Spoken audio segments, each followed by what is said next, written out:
ഉത്രം നക്ഷത്രം.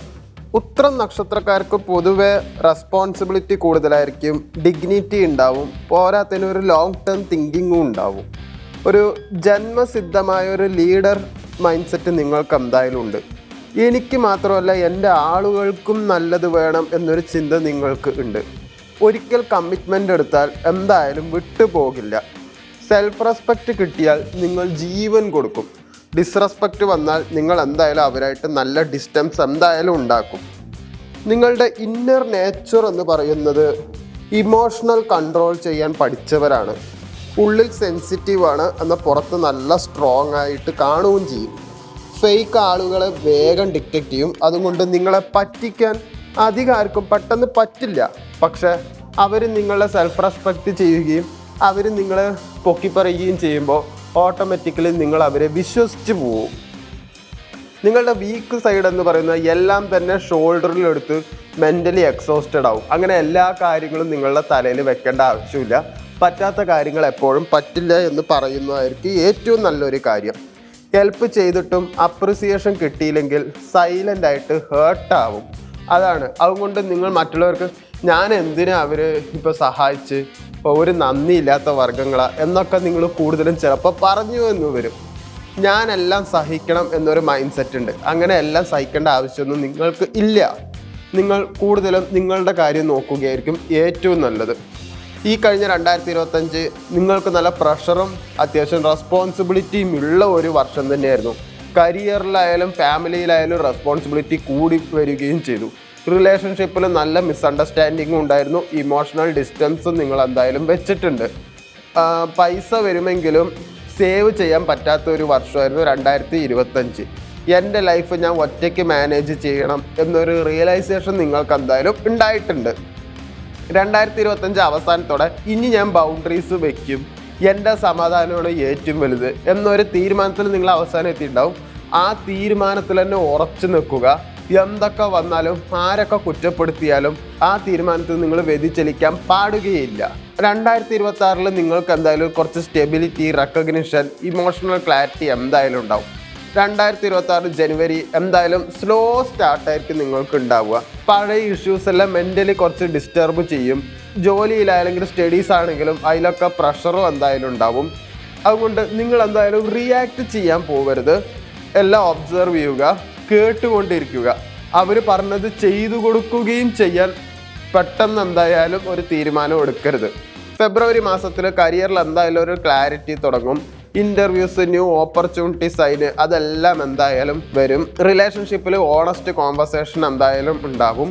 ഒരു ചെറിയ ഹോപ്പ് എന്ന് പറയുന്നത് ഒരു വലിയൊരു ചേഞ്ച് നിങ്ങൾക്ക് ഭാവിയിൽ വരാൻ പോകുന്നുണ്ട്. അതിൻ്റെ ഒരു വിത്ത് പാകലായിരിക്കും ശരിക്കും പറഞ്ഞാൽ ഫെബ്രുവരി മാസത്തിൽ ഉണ്ടാവുക.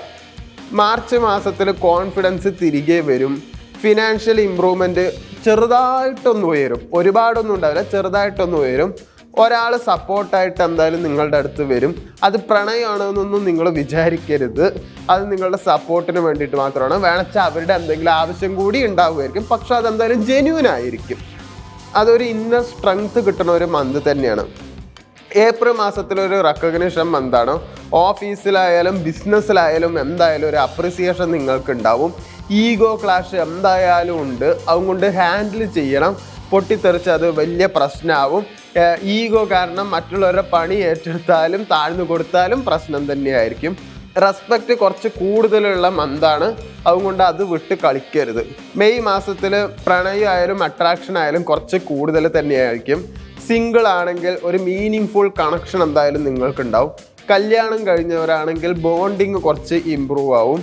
ഇമോഷനും ഹാപ്പിനെസ്സും ഒരുപോലെ നിങ്ങൾക്ക് എന്തായാലും കൂടും. ജൂൺ മാസത്തിൽ മണി ഇൻഫ്ലോ എന്തായാലും കുറച്ച് ബെറ്റർ ആവും. ഒരു ഇൻവെസ്റ്റ്മെൻറ്റ് ഐഡിയ ഒക്കെ നിങ്ങൾക്ക് വരും.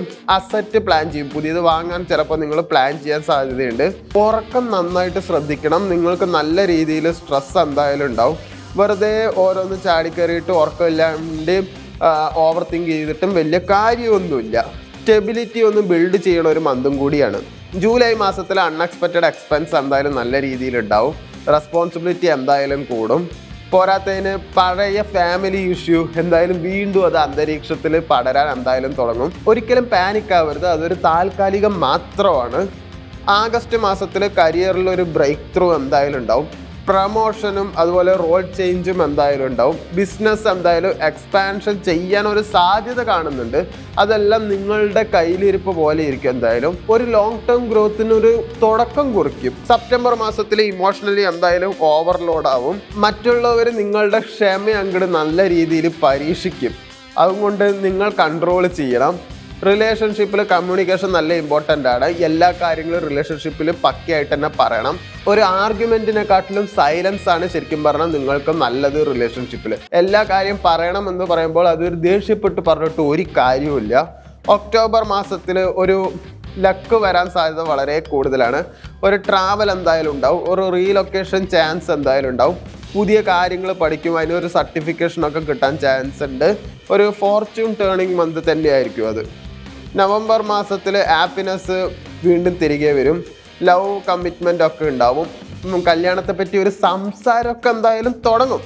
ഫിനാൻഷ്യൽ ബാലൻസ് എക്സലൻ്റ് തന്നെയായിരിക്കും. അത്യാവശ്യം എല്ലാ പൈസയും കയ്യിൽ തന്നെ ഉണ്ടാവും. ഒരു നല്ലൊരു മാസം തന്നെയാണ് 2026 നവംബർ മാസമാണ് നിങ്ങൾക്ക് ഏറ്റവും നല്ലൊരു മാസം. ഡിസംബർ അവസാന മാസത്തിൻ്റെ ഒരു ഇന്നർ പീസ് നിങ്ങൾക്ക് എന്തായാലും ഉണ്ടാവും. ഫ്യൂച്ചറിനെ പറ്റിയിട്ട് ഒരു ക്ലിയർ വിഷൻ കിട്ടും. 2027 എന്ത് ചെയ്യണം എന്നുള്ളൊരു വിഷൻ എന്തായാലും കിട്ടും. ഒരു മെൻ്റൽ സാറ്റിസ്ഫൈഡ് ആയിരിക്കും. ഞാൻ എന്തായാലും സർവൈവ് ചെയ്തു, ഞാൻ എന്തായാലും വളരുകയാണ് എന്നൊരു ഫീലിങ്സ് നിങ്ങൾക്ക് എന്തായാലും ഉണ്ടാവും. 2026 കരിയറിലാണെങ്കിലും ജോബിലാണെങ്കിലും ബിസിനസ്സിലാണെങ്കിലും സ്റ്റേബിളാണ്. എന്നാൽ കുറച്ച് അപ്വാർഡും ഉണ്ട്. ബിസിനസ്സിലാണെങ്കിൽ ആഗസ്റ്റിന് ശേഷമായിരിക്കും എക്സ്പാൻഷൻ എന്തായാലും ഉണ്ടാവുക. ഫ്രീലാൻസും സൈഡ് ഇൻകം ഒക്കെ നല്ല രീതിയിൽ എന്തായാലും വരും. അതോറിറ്റി ലീഡർഷിപ്പ് റോളൊക്കെ നല്ല രീതിയിൽ പോസിബിളായിട്ട് കാണുന്നുണ്ട്. നിങ്ങൾക്കൊരു അഡ്വൈസ് തരികയാണെങ്കിൽ ഡോക്യുമെൻറ്റേഷൻ കാര്യങ്ങളൊക്കെ ലീഗലായിട്ട് തന്നെ നല്ല രീതിയിൽ പാലിക്കുക. റിലേഷൻഷിപ്പിലാണെങ്കിലും പ്രണയത്തിലാണെങ്കിലും ഒരു ഹീലിംഗ് ആണ്. എല്ലാത്തിനും ഒരു ക്ലാരിറ്റിയും കിട്ടും. ടോക്സിക് ആണെങ്കിൽ അതെന്തായാലും അവസാനിക്കും. അത് അവർ ഇട്ടിട്ട് പോവുമായിരിക്കാം, പക്ഷെ അത് നല്ലതാണ് ഇട്ടിട്ട് പോയത് എന്ന് നിങ്ങൾ വിചാരിക്കുക.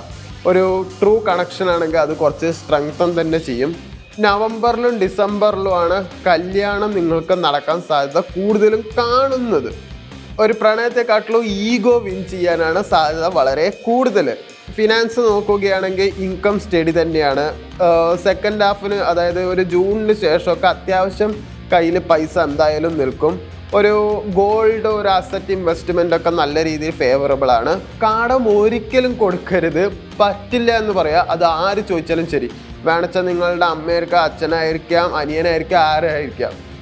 അങ്ങനെ വേണ്ടപ്പെട്ടവർ ആര് വേണിച്ചാലും ചോദിച്ചാലും നിങ്ങൾ കൊടുക്കാണ്ടിരിക്കുന്നതായിരിക്കും നല്ലത്. അങ്ങനെ നിങ്ങൾക്ക് കൊടുക്കണം നിർബന്ധമാണെങ്കിൽ അതെന്തായാലും തിരിച്ച് കിട്ടില്ല എന്ന് മനസ്സിൽ ഊട്ടി ഉറപ്പിച്ചിട്ട് വേണം നിങ്ങൾ കൊടുക്കാൻ. കാരണം തിരിച്ച് കിട്ടാൻ ഒരു സാധ്യതയില്ല. ഓവർ തിങ്കിങ് എന്തായാലും കുറയും. സെൽഫ് റെസ്പെക്റ്റ് കുറച്ചും കൂടി കൂടും. അതുകൊണ്ട് കുറച്ച് ആൾക്കാരൊക്കെ നിങ്ങളെ വില വെക്കും നല്ല രീതിയിൽ. നിങ്ങൾക്ക് ഭക്തിമാർഗം കുറച്ച് കൂടുതൽ ഇൻക്രീസ് ആവാൻ സാധ്യത വളരെ കൂടുതലാണ്. ആരോഗ്യപരമായിട്ട് വലിയ പ്രശ്നങ്ങളൊന്നും ഉണ്ടാവില്ല. ഈ സ്ട്രെസ് റിലേറ്റഡ് പ്രോബ്ലംസ് ഒക്കെ കൂടുതലും കാണുന്നു. ഈ ഉറക്കമില്ലായ്മ അതൊരു പ്രശ്നം തന്നെയാണ്. അതുകൊണ്ട് രാവിലെ എണീച്ച് വാക്കിംഗ്, മെഡിറ്റേഷൻ ഇതെല്ലാം നിങ്ങൾക്ക് നല്ല രീതിയിൽ ഹെൽപ്പ് ചെയ്യും.